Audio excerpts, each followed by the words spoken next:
gente abre o momento para as questões. Aqui, só um minuto. Tá, então, pronto, isso já está gravando. Então, primeiramente, boa noite a todos.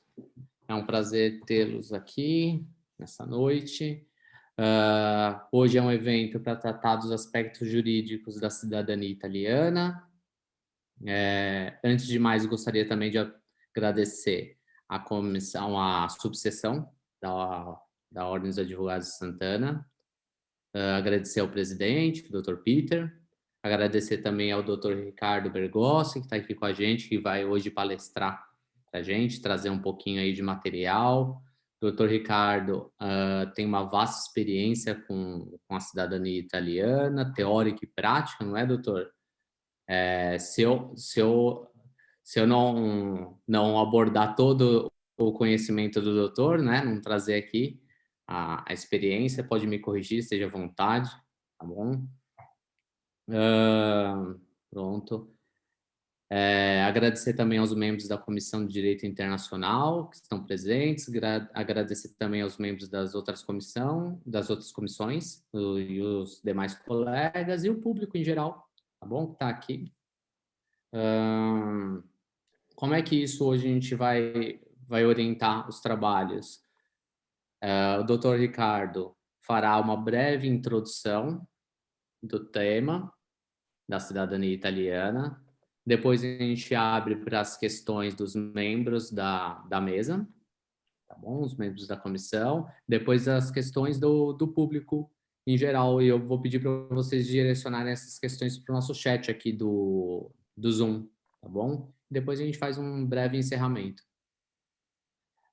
Com isso iniciado, já vou passar a palavra para o Dr. Ricardo para que possa fazer as considerações iniciais. Dr. Ricardo, a palavra é sua. Conseguem me ouvir?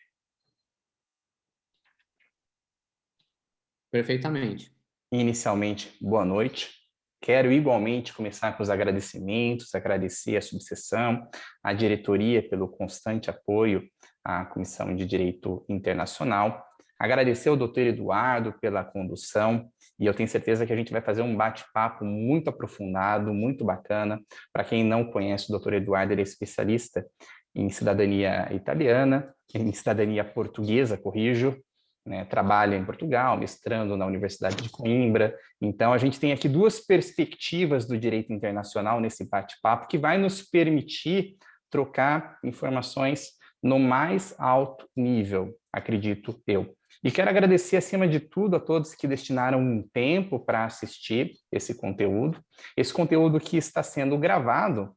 Então, posteriormente, ele vai ser publicado nas redes sociais da subseção, da Comissão de Direito Internacional, alcançando, assim, cada vez mais pessoas. Eu vejo aqui alguns conhecidos, quero agradecer em particular o comparecimento do Dr. Everton, nosso colega, presidente da Comissão de Direito Internacional. Quero agradecer aos membros da Comissão de Direito Internacional, sempre fortalecendo todos os nossos projetos. E toda a matéria de ciência me parece de bom gosto iniciar através da sua definição. Então, se a gente vai conversar sobre a cidadania italiana, vamos entender o que é a cidadania italiana.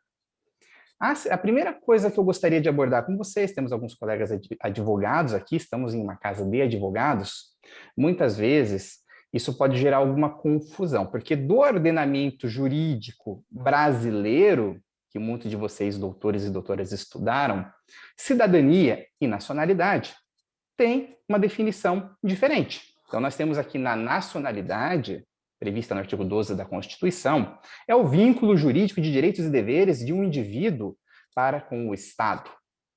Enquanto a cidadania, da perspectiva brasileira, nada mais é do que o exercício de direitos políticos, sociais.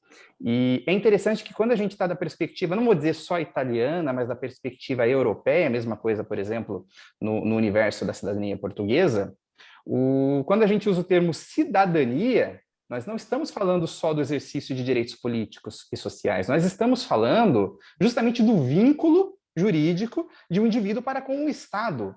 Então, o que os italianos, o que os portugueses chamam de cidadania é o que aqui no Brasil nós chamamos de nacionalidade. É importante fazer essa distinção para a gente evitar qualquer sorte de confusão a nível técnico. Feita essa digressão, a partir de agora, sempre que eu falar de nacionalidade ou cidadania, para a melhor didática, entendam essas expressões como se sinônimos fossem dentro do alcance que cada um dos ordenamentos jurídicos italianos e brasileiros dão a essas duas palavras, que é o mesmo, é o vínculo jurídico entre o indivíduo e o Estado, um vínculo de direitos e deveres. Um cidadão, um nacional de um Estado, ele tem direitos e deveres em relação àquele Estado. Quando falamos, então, de nacionalidade, nós temos a nacionalidade inata e nós temos a nacionalidade por naturalização. A nata também, que recebe o nome de originária, primária, e a naturalização, que recebe o nome de derivada ou secundária. Então, nós temos um gênero, nacionalidade, ou cidadania, estamos tratando como se sinônimos fossem, aqui pela melhor didática.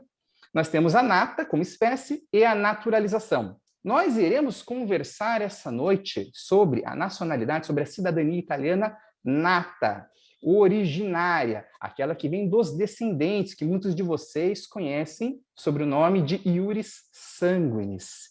Quando eu digo que uma nacionalidade é nata, isso significa que vocês nasceram com essa nacionalidade. Então, eu vou partir do exemplo brasileiro. Acredito que a maioria de vocês, se não todos, são brasileiros. E vocês já nasceram brasileiros.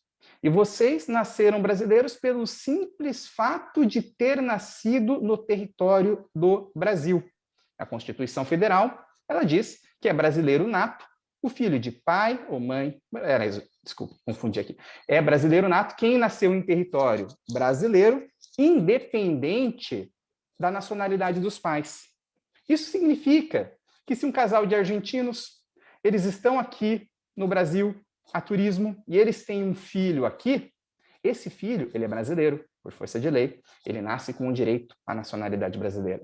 Isso é muito interessante, nós temos um outro país que segue o mesmo regulamento que é os Estados Unidos. Você nasceu nos Estados Unidos, você tem direito à cidadania norte-americana.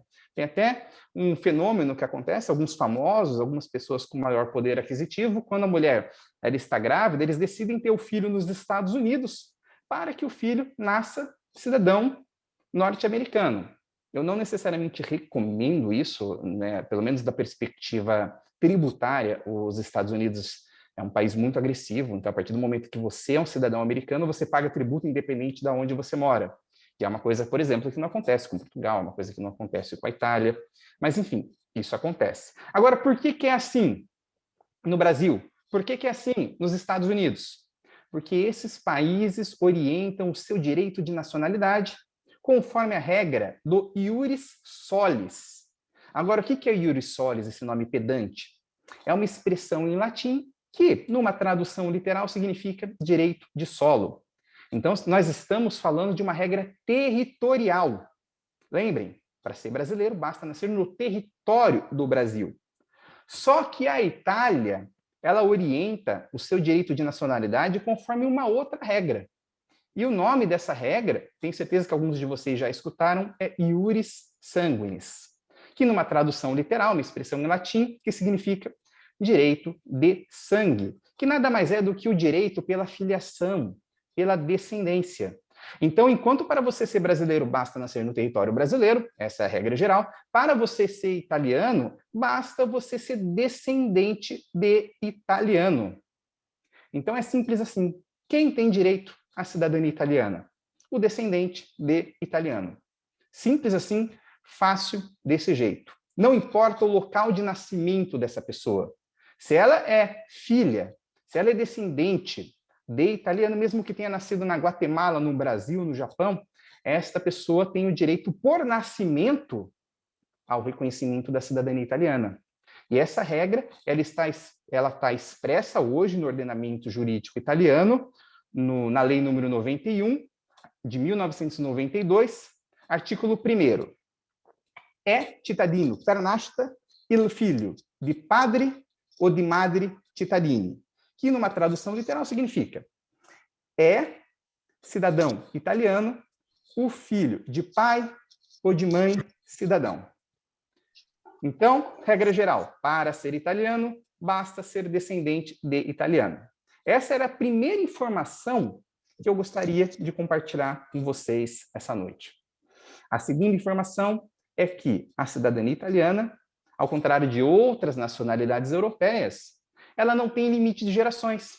Então, mesmo que o seu antepassado italiano ele seja distante, como é o caso de um bisavô, um trisavô, um tetravô, não importa. Se você é descendente, você tem o direito ao reconhecimento da cidadania italiana. Agora, a gente falou que a lei número 91 de 1992 fala que cidadão italiano é o filho de pai ou mãe.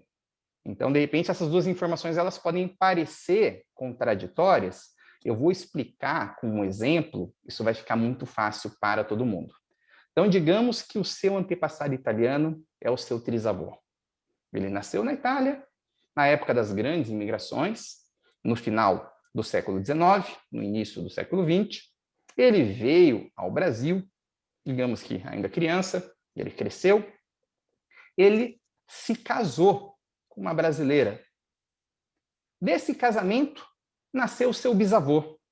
Percebam, o seu bisavô, ele nasceu em território brasileiro, ele é brasileiro, conforme a regra do iuris solis. Porém, o seu bisavô, ele é filho de italiano, de pai italiano. Então, conforme a regra do iuris sanguinis, ele também nasceu com o direito à cidadania italiana. Daí aquela expressão que eu tenho certeza que todos já ouviram, o fenômeno da dupla nacionalidade, que nada mais é quando dois estados diversos, dois ou mais estados, conferem a um mesmo indivíduo duas nacionalidades originárias, duas nacionalidades natas. Nós temos daí o fenômeno da dupla nacionalidade. Então, seguindo com o nosso exemplo, o seu bisavô também cresceu, se casou, teve o seu avô. Perceba, independente do local de nascimento, seu bisavô e o seu avô nasceram no Brasil. Só que eles são filhos de pai italiano, eles são italianos. E assim, sucessivamente, até chegar em você. Então, alguns vão falar que acontece um salto geracional, a cidadania iria sair do seu trisavô, iria pular e ia chegar em você. Eu acho essa visão, essa expressão um tanto quanto equivocada, pois não existe um salto. Na grande realidade, todos são italianos, só que eles são italianos ainda não reconhecidos. Aí eu pergunto para vocês, mas por que eles não são reconhecidos se a lei confere o direito desde o nascimento? Lembrando que aqui eu estou falando de uma lei de 91, que nada mais é que uma reedição de uma série de legislações que vem desde 1865, é a mesma redação no Código do Reino da Itália, falando em português. A única diferença é que a lei de 92 incluiu mãe. As legislações anteriores falavam só pai. Isso vai gerar toda uma discussão sobre a tal da linha materna. Acredito que com o tempo a gente vai aprofundar um pouco isso essa noite. Mas vamos entender o porquê que vocês precisam fazer um processo para reconhecer a cidadania italiana. É como eu falei no começo. Nacionalidade, cidadania, neste contexto que estamos conversando, nada mais é do que um vínculo jurídico entre o indivíduo e o Estado, um vínculo de direitos e obrigações. Significa que todo nacional tem direitos e obrigações. Uma das obrigações de todo italiano é manter os seus dados de registro civil devidamente atualizados. Agora, vamos voltar para o nosso exemplo. O seu trisavô saiu da Itália, veio para o Brasil e ele se casou. E ele pegou esse casamento e ele registrou num cartório de registro civil aqui no Brasil. Só que ele nunca comunicou às autoridades italianas, então ele descumpriu com esse dever. Pode culpar o seu antepassado italiano. Brincadeira, não necessariamente, porque naquela época mal existia cartório direito, era tudo ainda muito precário, quanto mais serviço consular. Era muito difícil, as pessoas muitas vezes não tinham instruções, é por isso que, né, essa regra na prática não era respeitada. Aí o seu trisavô teve o seu bisavô. Ele pegou esse nascimento e levou para um cartório de registro civil no Brasil, nunca comunicou à Itália. E a mesma coisa quando nasceu seu avô, quando nasceu seu pai. Eu estou aqui falando em gênero masculino, a título de didática, mas tanto faz se é mulher ou homem, todos têm direito. Depois a gente vai explicar essa questão da linhagem feminina pré-48, mas o fato é que todos esses atos de registro civil, desde o primeiro casamento do seu trisavô com a sua trisavó até o seu nascimento, foram registrados no Brasil. Só que a Itália jamais recebeu qualquer atualização a este respeito. Significa que, do ponto de vista de registro civil, para a Itália, eles só sabem do nascimento do seu trisavô. Eles não sabem que o seu trisavô se casou, eles não sabem que o seu trisavô teve um filho, e eles não sabem que daí teve toda uma sucessão de casamentos, óbitos e nascimentos. Então, basicamente, quando a gente fala de processo de reconhecimento da cidadania italiana, na prática, nada mais é do que uma burocracia de cartório de registro civil. Então, vocês vejam que, apesar de parecer todo esse monstro, por essa perspectiva, a gente vê que não é algo tão complicado assim. Então, na verdade, a gente faz esse processo para corrigir esse hiato de informações a nível de registro civil que existe entre o Brasil e a Itália para comprovar efetivamente que você é um descendente. Só então você vai poder exercer a plenitude dos direitos vinculados a esta segunda nacionalidade. Então, olha só que interessante. Eu estou falando que para você ser italiano, basta você ser descendente de italiano, e eu estou falando que a cidadania italiana não tem limite de gerações. Só que nós estamos falando de um país, nós estamos falando de um Brasil que foi seriamente impactado pela imigração italiana, sobretudo os estados do Sul e do Sudeste. Então vejam vocês que em São Paulo, Rio Grande do Sul, a gente sabe, muitas das cidades foram fundadas por imigrantes italianos. Mesmo nas grandes cidades, nós temos bairros tradicionais que reforçam o peso dessa cultura italiana no Brasil. Eu cito a Moca como exemplo, em São Paulo. E o resultado disso, vamos retomar, vamos ligar uma coisa. O Brasil foi fortemente impactado pela imigração italiana. Salvo raríssimas exceções, todos os descendentes de italianos têm direito ao reconhecimento da cidadania italiana. E não tem limite de gerações. A consequência é que é incalculável, literalmente incalculável, o número de pessoas que potencialmente têm esse direito em território brasileiro. Para não dizer que é incalculável, segundo estimativas do Consulado Geral da Itália no Brasil, aproximadamente 30 milhões de pessoas no Brasil têm direito ao reconhecimento da cidadania italiana. Isso potencialmente, a verdade é que pode ser muito mais. 30 milhões. Então vejam, hoje a população da Itália é de aproximadamente 60 milhões de pessoas. E eu estou falando que aqui do Brasil a gente pode dar de presente mais 30 milhões. Vejam o peso disso. Vejam o impacto disso. Isso salientando que a maioria das pessoas que têm o direito não sabem, sequer sabem que têm o direito. Muitas pessoas têm um antepassado, têm um bisavô, têm um trisavô italiano, um tetravô italiano, mas não têm esse conhecimento. Então, esse número de 30 milhões pode aumentar exponencialmente, na minha visão.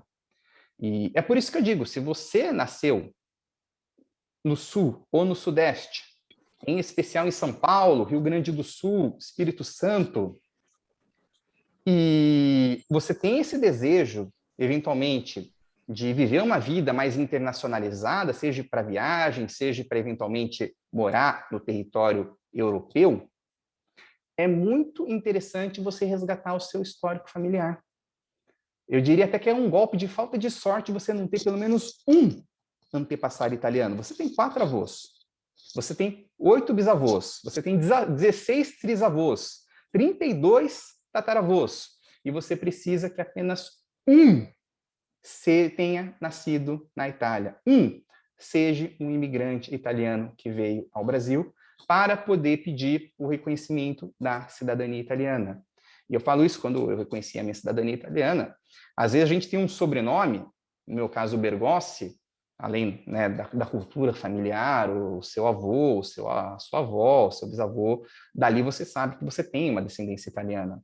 Mas você não precisa ter um sobrenome italiano para ser italiano. Sobrenome é só um indicativo. Às vezes a pessoa não tem o sobrenome italiano, mas se vai ver a árvore genealógica, tem um descendente, tem um antepassado italiano e tem o direito.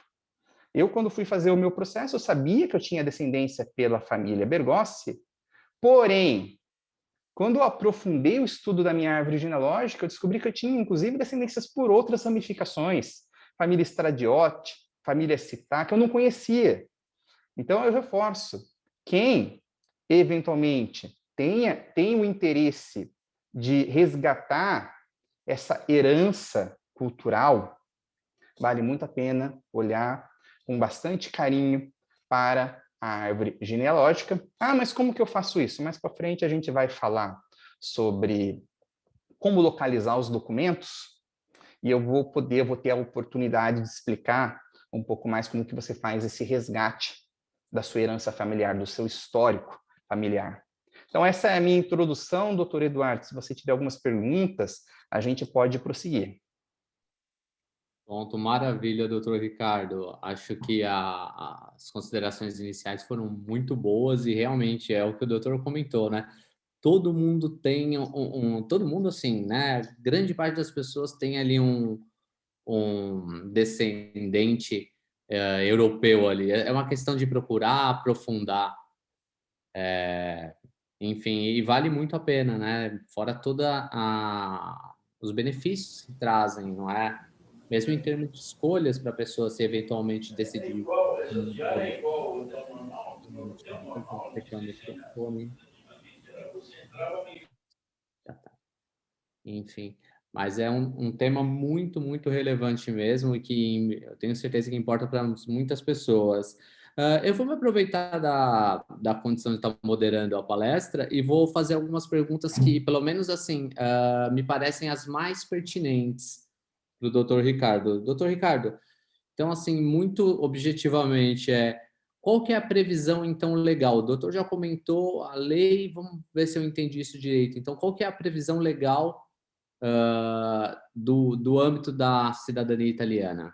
Isso, a previsão legal hoje, atual, consta no artigo 1º da Lei 91 de 1992, que é aquela que fala que o filho de pai ou mãe italiana é italiano, independente do local de nascimento.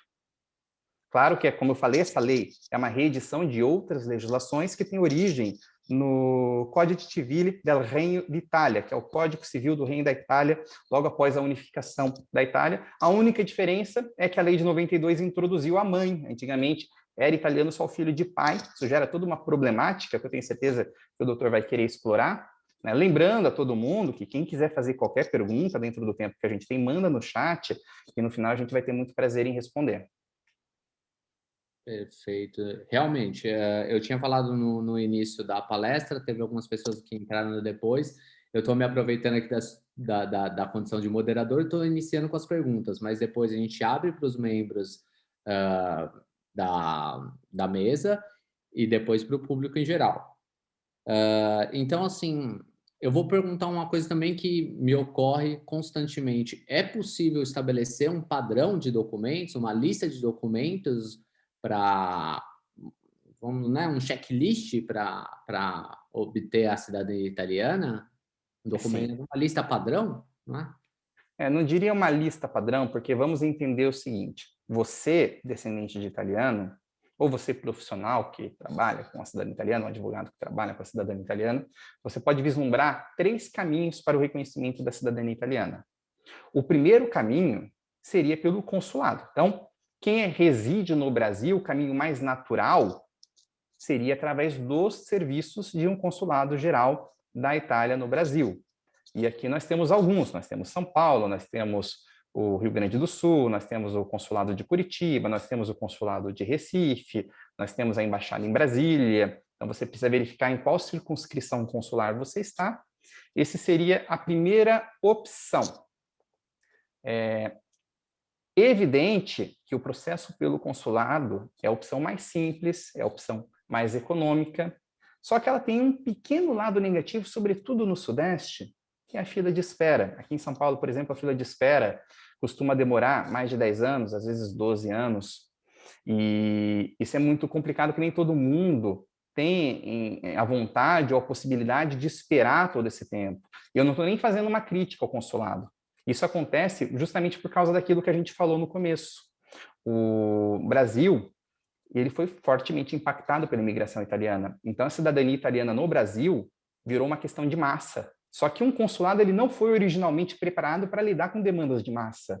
Então, até hoje, não se criou um sistema para lidar com milhares e milhares de pedidos. E como é um trabalho que realmente é complexo de fazer, que exige análise de documentos, que muitas vezes exige, o consulado precisa fazer algumas exigências para complementar aquela pasta que foi apresentada, hoje nós temos, né, infelizmente, que lidar com essa fila de espera. Em cima disso, nós temos outras duas opções. Uma outra opção que muitos descendentes acabaram adotando é sair do Brasil e fazer o processo na Itália. Você pode fazer o processo no Comune italiano, e o processo lá tende a ser muito mais rápido, normalmente 2 meses, 3 meses, o prazo máximo legal seria 6 meses em um processo lá. Então, mesmo que chegasse no limite do prazo máximo legal, você sai de 6 meses para 12 anos, é uma diferença muito grande. Só que, para fazer o processo na Itália, também tem algumas dificuldades. A pessoa tem que fixar a residência lá, tem que, no mínimo, ficar até o final do processo. Nem todo mundo tem condições de vida para interromper as atividades no Brasil, digo família, digo estudos, digo trabalho, e residir no exterior por um período mais alongado, isso sem mencionar os custos. Né? Em cima disso, tem toda uma polêmica, alguns jeitinhos que os brasileiros tentaram fazer lá para burlar essa questão da residência, e isso acabou se tornando uma coisa extremamente problemática, eu não recomendo. Então, basicamente, eu diria que eu recomendo fazer o processo na Itália para quem quer se estabelecer na Itália, aproveita que já está na Itália e faz o processo, ou no mínimo, quem consegue ficar até o final do processo. E como muitas pessoas não têm condições de fazer esse processo na Itália, e como aqui no Brasil é praticamente inviável esperar 12 anos para muitas pessoas, surgiu aí uma terceira opção, que seria a via judicial. E eu já explico o contexto que eu estou fazendo com a pergunta que você fez. Eu precisei fazer essa contextualização, doutor, me perdoe. Mas nós temos a via judicial. Por que nós temos uma via judicial? Da mesma forma que o Comune tem o prazo de 6 meses para terminar um processo feito lá, o consulado ele não deveria demorar mais do que 2 anos para concluir um processo aqui. E a partir do momento que nós temos uma fila de espera que dura 10, 12 anos, 13 anos, nós, de certa forma, está violando a legislação italiana. Isso abre o interesse de agir para entrar com processo lá na Itália, perante o Tribunal Ordinário de Roma, para pedir o reconhecimento da abusividade dessa fila de espera e para que o próprio juiz ele determine para que o comune de nascimento do antepassado italiano deste descendente reconheça o status civile italiano, reconheça a cidadania italiana, faça a transcrição dos documentos. Agora, por que eu fiz esse contexto? Porque os documentos que você vai usar vai variar de acordo com o local, com a autoridade que vai receber esse processo. Então, vocês vejam, se você for fazer no consulado, e o próprio consulado ele dá a lista de documentos para você, você vai precisar de mais documentos do que se, por exemplo, você for fazer num comune. Eu vou explicar aqui brevemente o que seria essa lista de documentos. Vamos tentar padronizar o máximo possível. O nosso objetivo é comprovar para a autoridade italiana que eu sou um descendente de italiano e, ao mesmo tempo, reparar aquele ato de informações de registro civil que a gente conversou mais cedo. E como que eu vou fazer essa prova? Eu vou fazer através das certidões de registro civil. Eu vou apresentar a certidão de nascimento do italiano, ele nasceu na Itália. Então, possivelmente, você vai ter um extrato per riassunto de nascimento, de nascita, um extrato per riassunto de nascita, uma certidão de nascimento italiana. Se ele se casou lá, você vai ter uma certidão de casamento italiano, um extrato per riassunto de matrimônio. Ou, se foi antes da introdução do registro civil, serve a certidão de batismo e a certidão de casamento religioso. Então, nós temos essa distinção. Aqui no Brasil, o registro civil foi introduzido em 1889. Então, aqui no Brasil, documentos anteriores a essa data, você pode usar batismo, pode usar casamento religioso. Posteriores a essa data, necessariamente tem que ser registro civil. Na Itália, vai variar de regiões. Tem regiões no sul da Itália que começaram o registro civil antes, tem regiões que começaram um pouquinho depois, sobretudo no norte da Itália, então precisa verificar. Então, você vai definir se você vai ter uma certidão de nascimento ou se você vai ter uma certidão de batismo ou uma certidão religiosa. Aqui no Brasil, você vai precisar da certidão de registro civil, de todos os demais que vinculam você em linha reta até o seu antepassado italiano. Então, imaginemos aqui uma linhagem de homens. Eu, meu pai, meu avô, meu bisavô e o meu antepassado italiano, a gente vai precisar da certidão de nascimento, casamento e óbito de todas essas pessoas.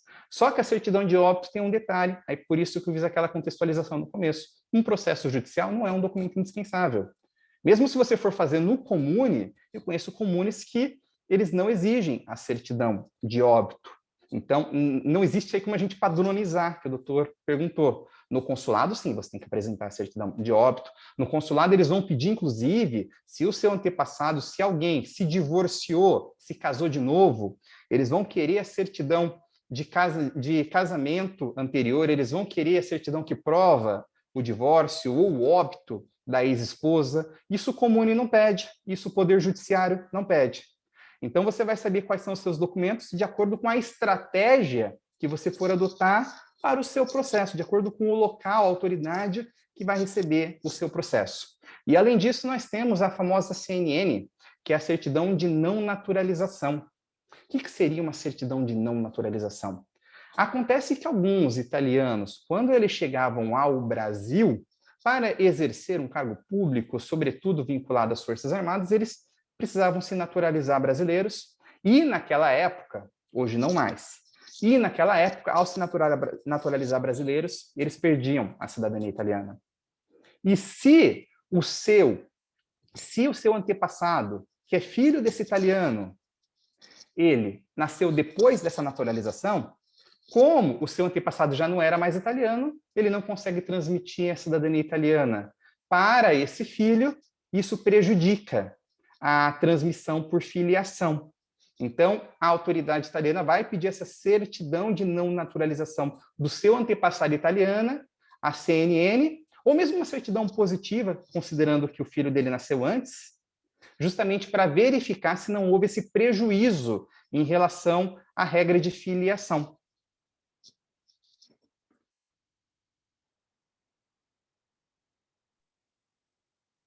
Perfeito, doutor. O doutor explicou muito bem, mas realmente é muito detalhe, não é? E são pequenos detalhes ali que fazem toda a diferença num eventual requerimento para obtenção da nacionalidade, se vai ser deferido ou não, não é? Eu até peço desculpa se de repente eu estou sendo alongado nas respostas, mas é que é aquele ditado, o diabo mora no detalhe. Então, a gente não pode ser leviano ao transmitir as informações, porque realmente a questão da documentação vai variar com a autoridade que vai receber esse documento. É interessante também, o doutor, eu vi que comentou a questão dos documentos, dessas certidões que são muito antigas, e é uma experiência prática que eu tenho, e vou te fazer a pergunta. Por vezes, tem erros nessas certidões, não é? Tem ali imprecisões ou variações. Como é que, na prática, o doutor lida com isso? Eu vou chegar a isso, só vou fazer um complemento à resposta anterior.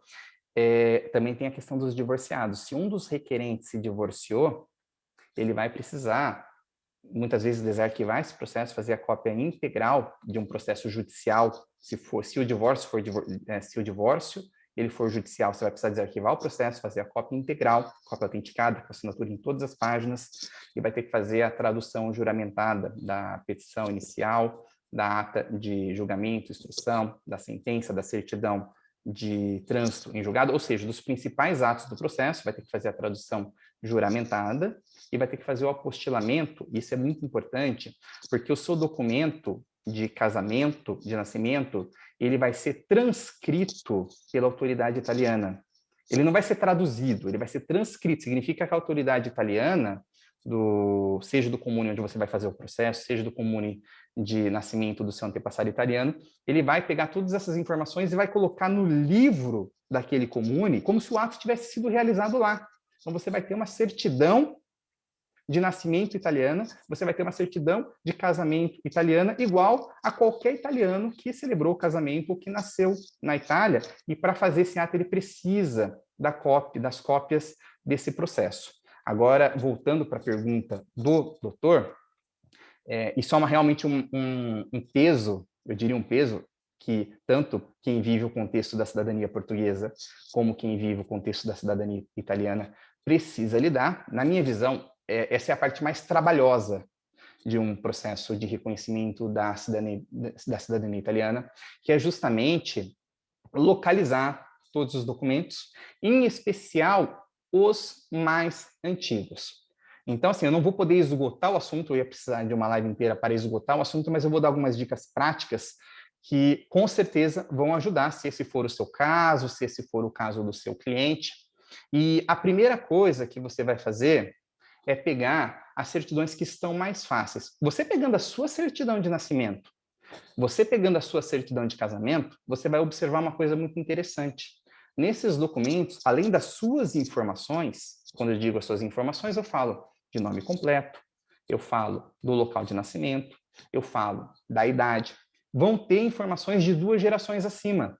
Então, possivelmente, você vai encontrar local de nascimento, nome dos pais, idade do seu pai e do seu avô. Então, veja o seguinte, não é muito complicado você conseguir ter acesso à certidão de nascimento e de casamento do seu avô. Uma vez que você tem acesso a esse documento, você vai ter informações de 2 gerações acima. Então, você vai ter informações sobre o seu bisavô e sobre o seu trisavô. Ali, com sorte, você vai conseguir descobrir local de nascimento.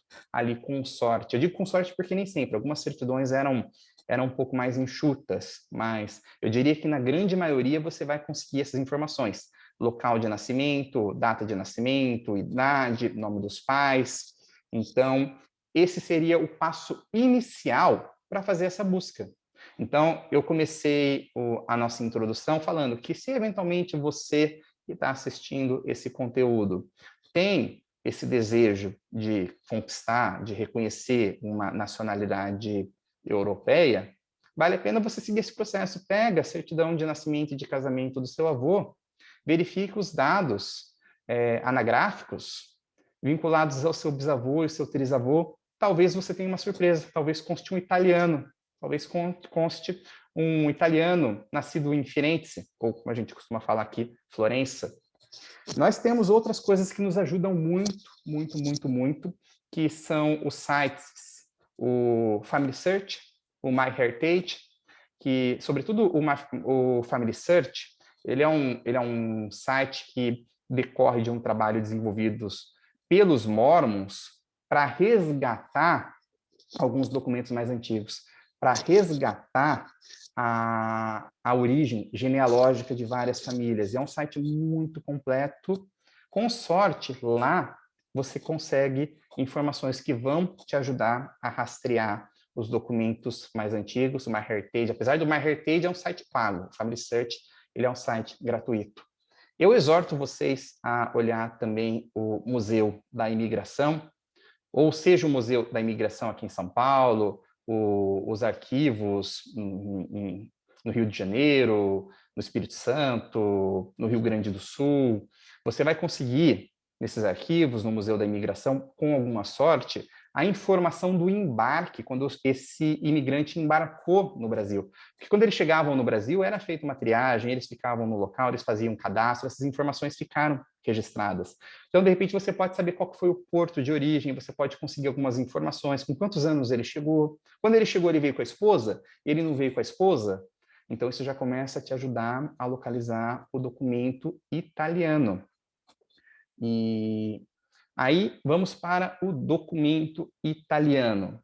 O documento italiano, em regra, se você tiver alguma sorte, você consegue saber quem eram os pais desse italiano, qual o local de nascimento dele, como eu falei, nos próprios documentos que você já conseguiu localizar no Brasil. Só que isso nem sempre acontece. Isso nem sempre acontece. Às vezes, o documento do Brasil não vai falar onde ele nasceu. O documento no Brasil vai falar que ele era italiano. Isso acontece com alguma frequência. Às vezes, o documento fala que ele nasceu em Firenze, fala que ele nasceu em Milano. Só que nós temos que entender o seguinte: Milano não é só Milano. Quando eu falo Milano, é o que a gente fala aqui no Brasil, Milão. Quando eu falo Firenze, é o que a gente fala aqui no Brasil, Florença. Quando Florença, Milão, além de uma cidade, são uma província, com várias outras cidades. Então, nós temos a cidade de Milão e nós temos a província de Milão. Da mesma forma que nós temos a cidade de São Paulo e nós temos o estado de São Paulo com tantas outras cidades. Então, se um documento fala que determinada pessoa nasceu em São Paulo e não faz a distinção de cidade ou estado, pode estar se referindo à capital de São Paulo, como pode estar se referindo a todo o estado de São Paulo. Então, mesmo que você consiga essa informação, você precisa se certificar se realmente é a cidade ou se nós estamos falando da província. Como que a gente faz isso? Reitero, Family Search pode ajudar porque muitas vezes essa busca que você está fazendo, outros descendentes já fizeram, e muitas vezes mesmo, você vai se surpreender. Então, você já consegue alguns atalhos. Além disso, você vai encaminhar um e-mail para a capital, no caso Firenze, no caso Milano, você vai encaminhar um e-mail para o Ufficio di Stato Civile daquele comune, perguntando, você vai fornecer para ele o nome completo do italiano, o nome dos pais, a data de nascimento, se você tiver todas essas informações, perguntando se eles localizam. Muitas vezes eles vão responder para você por e-mail, localizando, eles até te encaminham, na grande maioria das vezes, sem custo adicional, a certidão de nascimento ou de casamento do italiano. Além disso, você pode encaminhar um e-mail para o arquivo de stato, ali você vai pesquisar informações vinculadas aos registros militares. Esse é um pulo do gato muito importante, porque se você não tiver todas as informações, mas você tiver, por exemplo, o nome da pessoa, com eles talvez você consiga aprofundar um pouco mais as informações. Aqui no território brasileiro, um outro pulo do gato muito interessante, aliás, vou dizer dois pulos do gato muito interessantes. O primeiro seria a habilitação de casamento. Quando a gente se casa, quem já se casou, quem já foi num casamento civil, teve essa experiência, você vai apresentar alguns documentos para o cartório de registro civil. Esses documentos eles ficam arquivados no cartório. Então, você pode pedir a habilitação de casamento do seu bisavô com a sua bisavó. Ali, com sorte, você pode eventualmente encontrar até mesmo a cópia da certidão de nascimento do seu trisavô italiano. Então, essa é uma ferramenta muito interessante. Digamos que no documento do seu bisavô não está dizendo aonde o seu trisavô nasceu.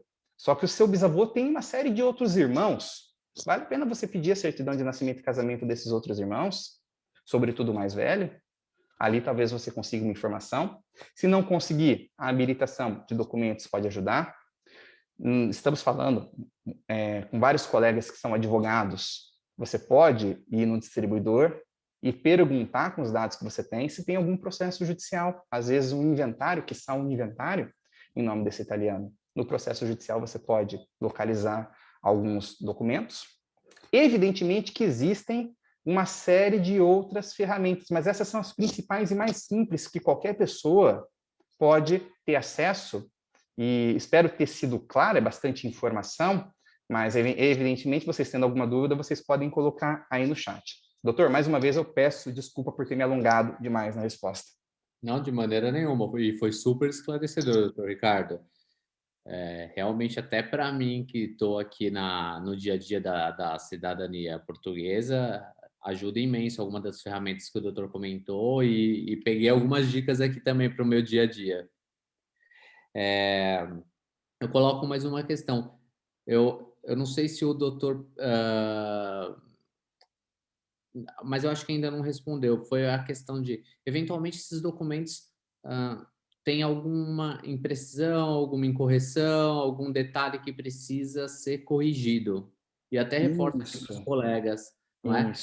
Da importância, e o doutor já reforçou aqui, né? O tempo que demora um processo de cidadania, que pode demorar um processo de cidadania, da importância de ser bem orientado para, eventualmente, não ser requerido e depois voltar com pendência e demorar ainda mais porque não foi bem orientado o processo. Mas pronto, e minha pergunta é realmente nesse sentido da retificação. Como é que ela se opera? Claro, vamos lá. Isso é muito importante também. É uma pergunta extremamente pertinente e talvez seja uma das principais dúvidas de todo mundo que decide fazer um processo de reconhecimento de uma cidadania iuris sanguinis. erros e variações nos documentos. Sobretudo os documentos mais antigos, o que costumava acontecer? Às vezes o italiano não falava bem o português, não era alfabetizado, os cartórios antes não tinham o mesmo rigor que hoje a gente está acostumado. Então é muito comum você encontrar alguns erros. Às vezes era um nome italiano que era brasileirado, às vezes é uma letra que foi suprimida, às vezes o sobrenome da pessoa foi completamente deformado, a data de nascimento não está batendo, a idade não está batendo com a data de nascimento, o local de nascimento não está batendo. Então, essa é uma questão muito estratégica, e para ser sincero com você, doutor, esse é um dos outros assuntos que eu ia precisar de uma live inteira para responder. Porém, para ser justo com quem está assistindo esse conteúdo, eu tenho uma sequência de artigos, uma sequência. É importante que eles estão numa ordem didática, numa ordem cronológica didática, que ensina passo a passo como você faz a sua análise de documentos, como você identifica erros e variações e outras questões que são relevantes. Então, quem tiver esse interesse, manda um e-mail para mim que eu passo o link desse artigo. Eu acho que assim a gente consegue aprofundar, a pessoa que quer fazer esse aprofundamento vai ter esse aprofundamento. E eu digo, são artigos longos. É para quem realmente quer a informação. Se você está procurando informação em 2 parágrafos, não é esse artigo.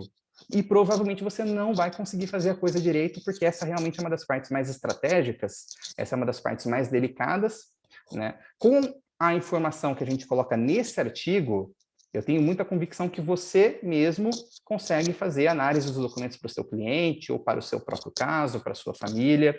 Então, essa seria a minha recomendação. Mesmo porque, novamente, entra aquilo que a gente falou, varia. O nível de exigência de erros e variações do consulado não é o mesmo do comune, não é o mesmo do Poder Judiciário. Então, você vai fazer um processo no comune, eu já antecipo.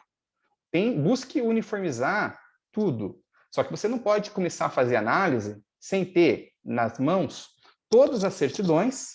E é até importante, eu falei de quais são os documentos, eu não mencionei uma coisa muito importante. As certidões, elas têm que estar no formato de inteiro teor.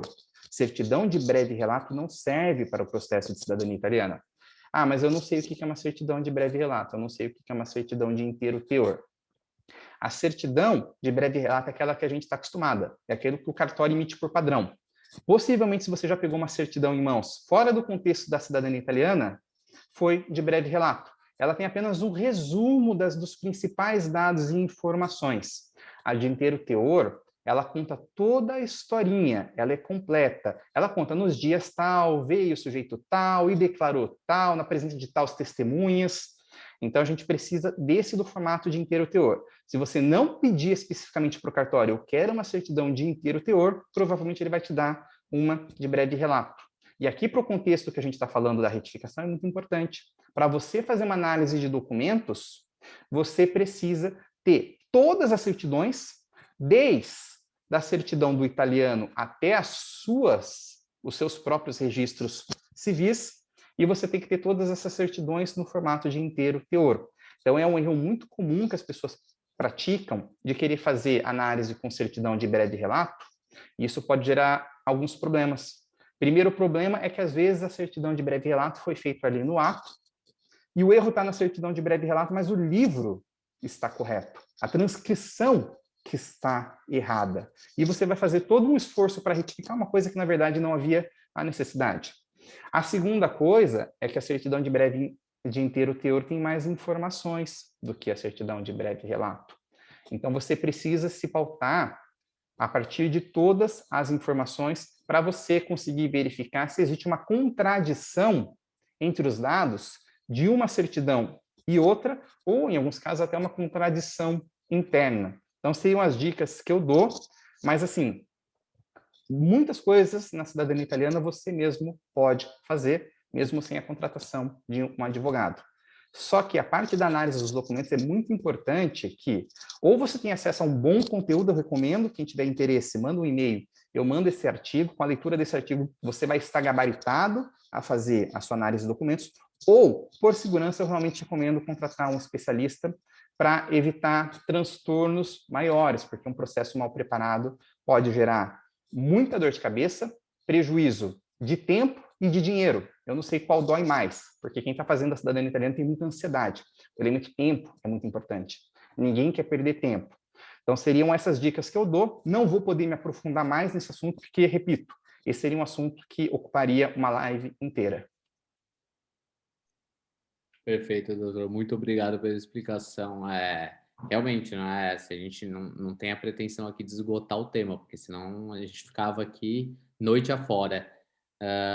Sem também me alongar muito, eu tenho só mais duas questões também, abrir depois para os membros da mesa.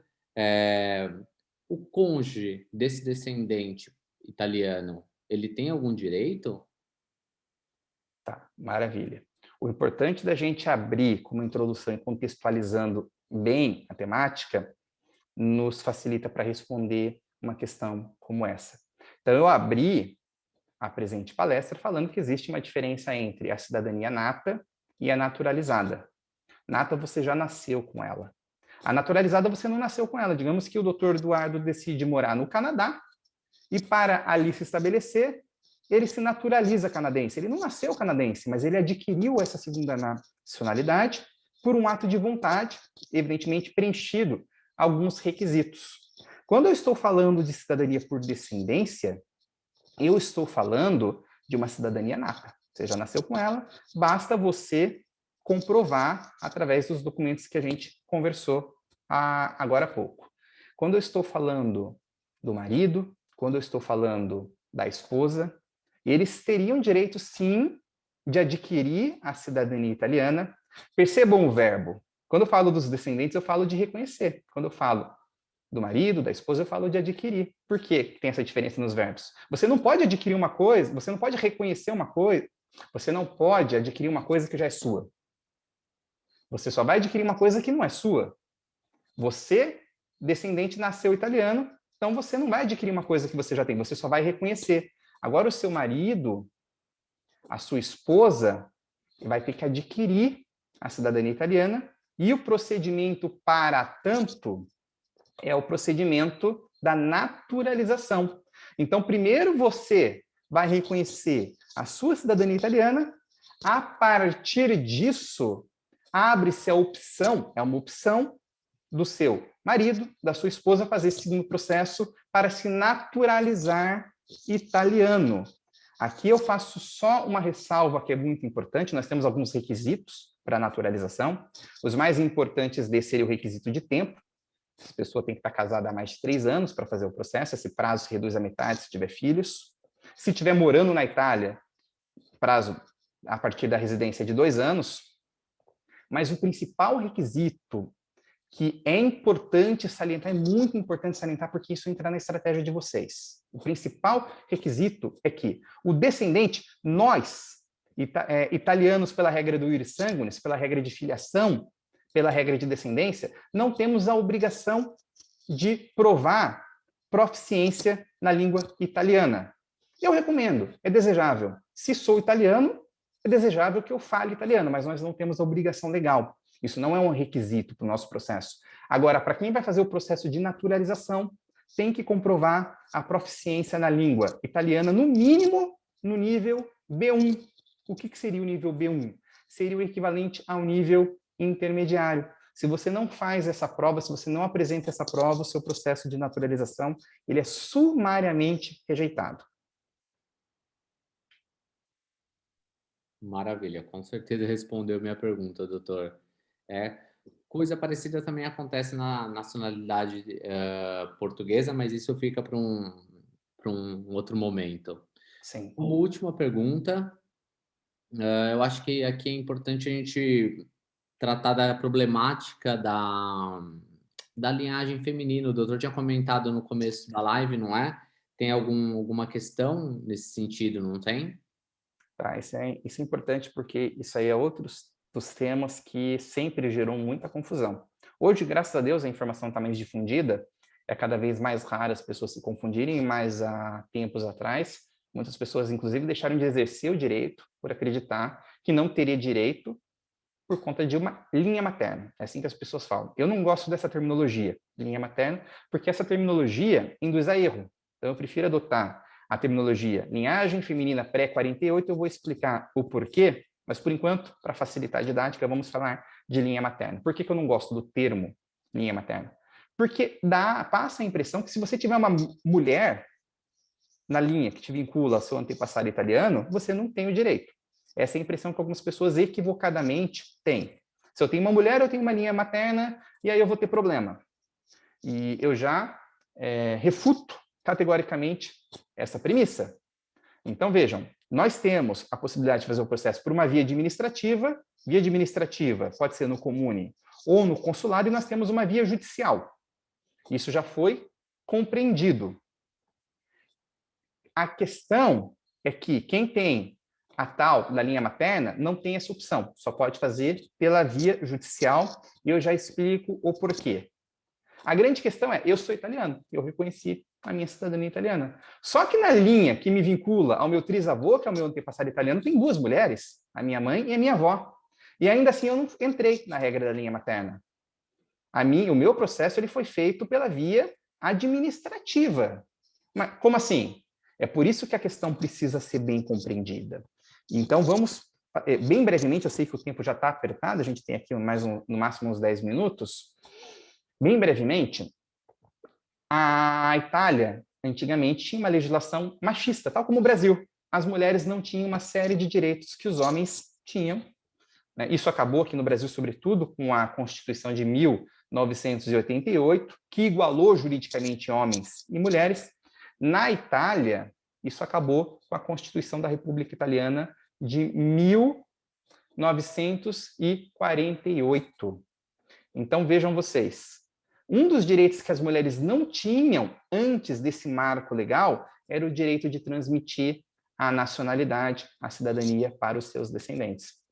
Então, se essa mulher ela se casasse com um estrangeiro, digamos uma italiana no Brasil que se casou com um brasileiro, este filho deste casal não seria italiano porque a mulher italiana não podia transmitir o direito para ele.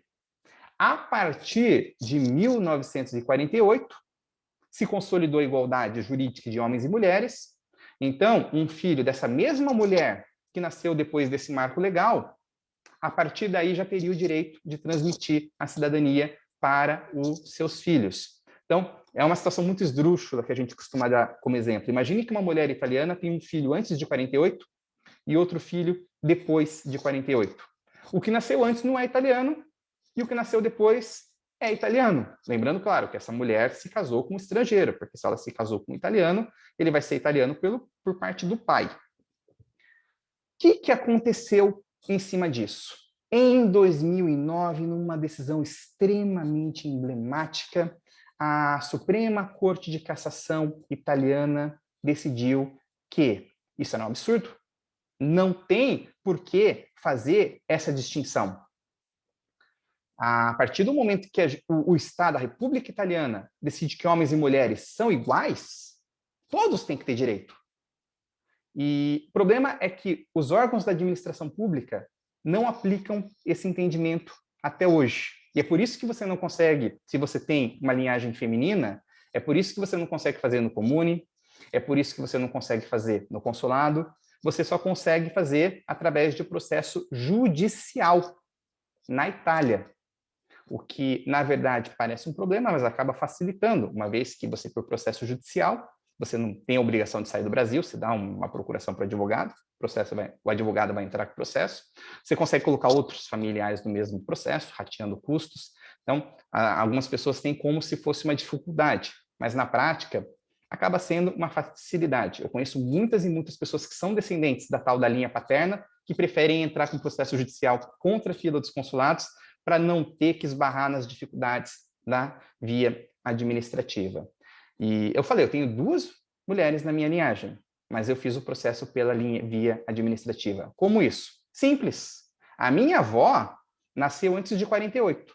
Só que quando ela teve a minha mãe, foi depois de 48. A minha avó já tinha a prerrogativa jurídica de transmitir a nacionalidade para os seus filhos. Então, a minha mãe já nasceu italiana.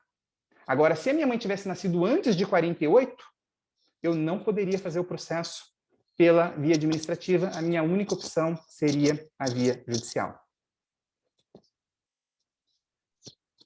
Excelente, doutor. Muito obrigado pela explicação. Enfim, né, é o que o doutor já comentou. É o detalhe, é aquele detalhe que só aprende na prática mesmo, né? Porque essa questão, né, do processo judicial andar mais rápido do que o processo administrativo, enfim. E tem muita coisa para comentar, mesmo essa questão da decisão, né, do Tribunal, é o Supremo? Foi uma decisão do Supremo A italiano? Suprema Corte de Cassação seria o equivalente italiano ao que a gente chama de Supremo Tribunal Federal no Brasil. Tá bom, tá bom. Mesmo considerando que é 2009, um pouco atrasado, mas enfim, pode ser um tema para um outro momento. De qualquer forma, doutor, eu agradeço porque eu já fiz as perguntas que eu queria fazer. Vou abrir agora para os membros da mesa. Vou pedir para que se manifestem. Enquanto isso, eu vou ficar um pouquinho mais em stand-by e vou dar uma olhada aqui no chat e selecionando as perguntas que a gente consegue responder, mesmo porque a gente já está um pouco em cima da hora. Eu acredito que a gente consegue ter uma limitação, acredito que a gente consegue durar mais aí uns 8 minutos em live, não é? Isso. É o ideal sempre, quando a gente faz um evento desse, até para que não se torne enfadonho, porque nós estamos no final de noite, numa quarta-feira, não estender demasiadamente. Então, normalmente, quando eu sigo um evento dessa natureza, como a gente dá uma tolerância também, a gente começa um pouquinho atrasado, a gente termina aí em 1h20, 1h30, para que seja palatável para todo mundo. Perfeito. Eu acho que nesse sentido, então, a gente consegue seguir aí por pelo menos mais uns 10 minutos, tá bom? Enquanto isso, eu vou selecionando aqui as perguntas. Desde já vou pedir depois para o doutor facultar o e-mail para que a gente coloque, ou diretamente eu coloco no bate-papo para as pessoas que estão pedindo o artigo que o doutor comentou. Tá, eu já coloco já, mas mesmo quem eventualmente vai ver a gravação e não vai ter acesso aqui ao chat, basta colocar o meu nome na internet que muito facilmente vocês conseguem identificar. Agora, para as pessoas que estiverem aqui no Zoom e quiserem se manifestar, esse é o momento.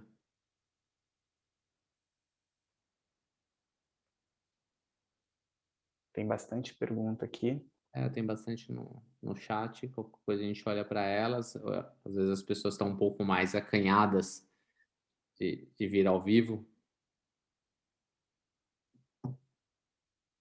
Eu acho que como tem bastante pergunta e o nosso tempo é curto, se o doutor quiser selecionar algumas das perguntas ou eventualmente responder uma a uma, pode ser a melhor forma. Sim, olha, o Dr. Ricardo consegue também aqui acompanhar. Doutora Juliana Torres, é interesse da Itália essa demora? Eu acho que ela se refere à demora do processo administrativo, não é? Bom, vamos lá. Da perspectiva daquilo que eu venho acompanhando, é interesse da Itália impedir que brasileiros, sul-americanos se tornem europeus? Isso é uma coisa interessante porque vocês vejam, a todo momento existe aí um receio de que a Itália vai mudar essa regra e vai limitar a cidadania italiana e que existiria algum sentimento negativo em relação a iuris sanguinis, mas na prática, o que a gente que acompanha quase que diariamente não é assim. E por que que não é assim? Porque para a Itália, primeiro porque nós estamos falando de uma regra ancestral. Essa regra do iuris sanguinis, tal como ela está estabelecida, existe desde a época do Império Romano.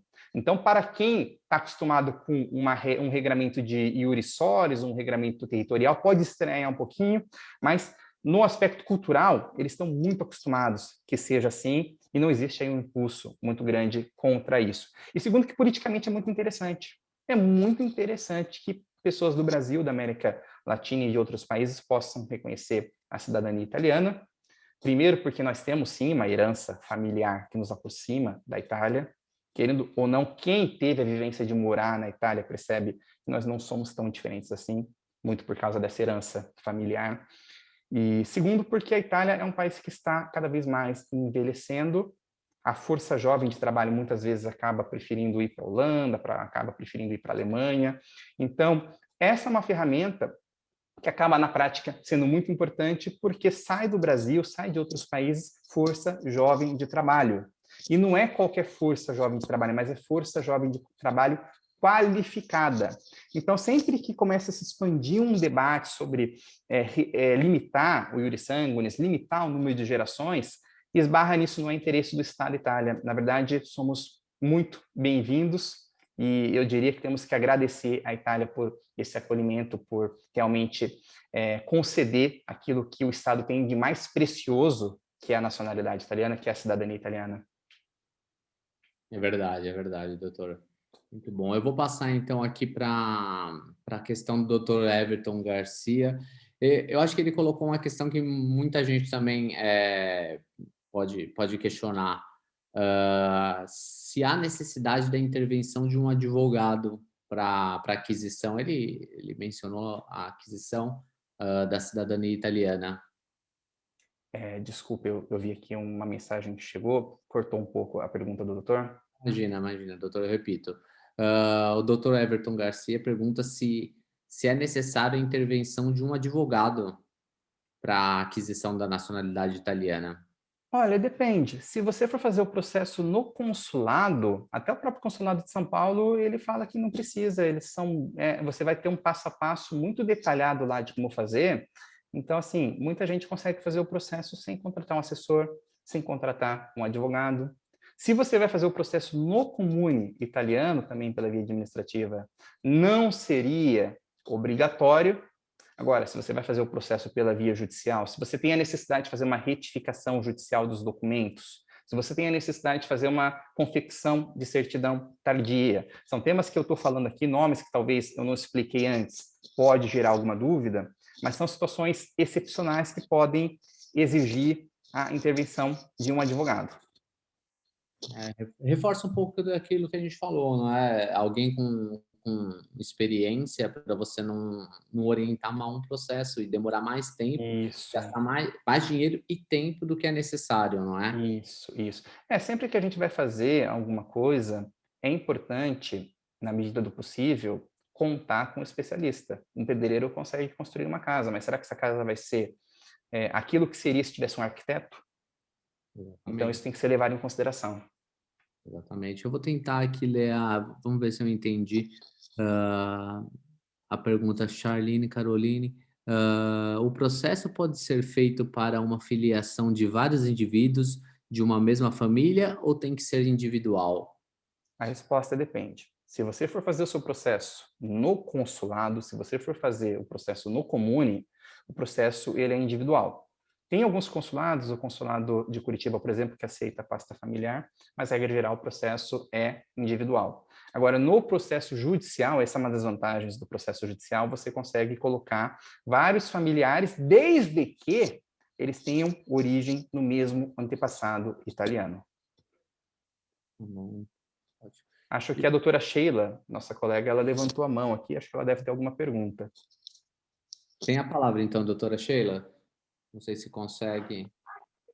Consigo. Boa noite. Primeiramente, obrigada pela explanação, excelente. Né? É muita coisa para ser falada assim, e de forma gratuita, né? É bem Doutora, legal trabalhar na área. A sua ligação a minha dúvida é a um seguinte. pouco, eu não consegui ouvir. Tá. Eu estava elogiando a explanação do senhor e a humildade em apresentar para a gente de forma gratuita todo esse conhecimento. Né? A gente agradece o compartilhamento. A minha dúvida é a seguinte: aqui no Brasil, para você ter direito, por exemplo, por questões de matrimônio, você precisa cumprir o requisito de pelo menos o prazo, além da questão da língua. Mas vamos supor que qual seria o prazo, né, para que o cônjuge ele tenha direito a pleitear a nacionalidade, e caso ele se divorcie durante o processo, isso acaba interferindo na concessão da nacionalidade? Excelente pergunta. Bom, vamos lá. Primeiro que tem um requisito de prazo, sim. O requisito de prazo é de 3 anos. Esse prazo se reduz pela metade se esse casal ele tem filhos. E se esse casal estiver morando Na Itália, ao invés de 3 anos, esse prazo seria de 2 anos. Agora, achei interessante a sua intervenção, porque isso é uma dúvida de muitas pessoas. Se o divórcio acontecer antes da naturalização desse marido, dessa esposa, aí realmente a naturalização vai ser prejudicada.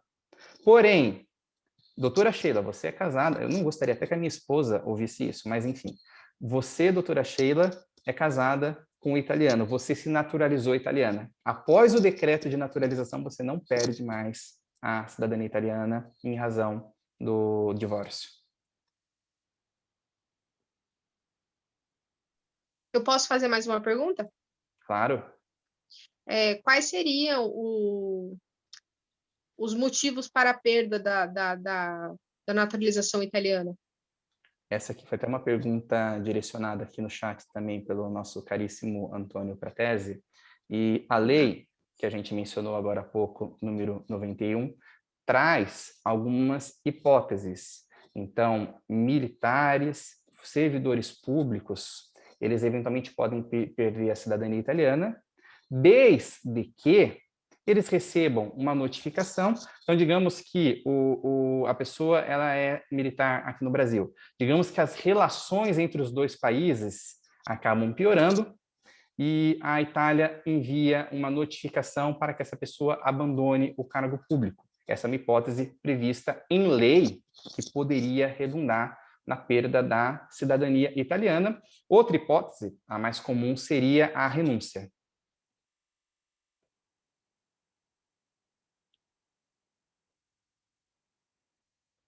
Acredito que ficou respondido, doutor. Eu acredito também pelo horário, a gente também já tem que encerrar a live. É uma pena porque a gente vai aqui alongando o tema e tem muita coisa para perguntar. Eu tenho certeza também que os colegas aqui, se a gente vai alongando e vão aparecendo outras questões. Eu mesmo tenho outras aqui, mas se eu for perguntar, a gente vai ficar aqui a noite toda. Então, agradeço imensamente a Ordem dos Advogados, a Subseção de Santana, agradeço o Dr. Ricardo pela palestra, acho que agregou muito para todo mundo que esteve presente, lembrando que a palestra vai ficar gravada, a gente vai disponibilizar no nosso canal do YouTube, a Ordem dos Advogados, eu acredito, também disponibiliza no canal do YouTube deles. Agradeço também quem esteve presente aqui no Zoom e quem assistiu no YouTube, numa outra oportunidade. Tá bom? Doutor Ricardo, tem alguma consideração final para tecer aqui para a gente? Não, eu quero realmente agradecer a todo mundo pela paciência de acompanhar até o fim. Eu sei que eu me alongo muito nas respostas, mas eu sei o peso da informação. Eu sei que é muito importante a gente entender, mesmo se vai contratar um profissional, é importante quando a gente entende. Se eu chego no mecânico sem saber nada do meu carro, será que eu posso confiar no mecânico? Agora, quando eu conheço um pouco mais do meu carro, eu chego no mecânico de uma maneira diferente. Então, a informação tem poder, a informação tem peso. Vejam vocês, talvez aqui nós temos descendentes de italianos que não fizeram o processo e vocês não sabiam que vocês já são italianos por força de lei. Não reconhecidos? Tudo bem, mas são italianos, vocês já são europeus. Então, assim, informação é poder. Então, mesmo me alongando um pouquinho mais, eu busco entrar nos detalhes, eu busco me aprofundar o máximo possível para que vocês tenham as informações necessárias para conseguirem se orientar, para conseguirem concretizar o direito que vocês têm. E quando nós estamos falando de nacionalidade, é um direito humano, previsto na Carta dos Direitos Humanos da ONU. Então, não estamos falando de coisa de pouco valor. Então, realmente, eu gostaria de agradecer a paciência, a atenção, gostaria de agradecer a excelente coordenação do Dr. Eduardo, a participação da nossa querida doutora Sheila, do Dr. Everton, né? E, acima de tudo, gostaria de agradecer a Ordem dos Advogados, a nossa Subseção Santana, por abrir esse canal, por nos possibilitar transmitir informação correta, informação de qualidade. Com isso, eu encerro. Desejo a todos vocês uma excelente noite, uma excelente semana. Um forte abraço do lado esquerdo do peito. Excelente, boa noite. E vou encerrar a nossa live. Um grande abraço a todos. Doutor, Comigo? pode ser.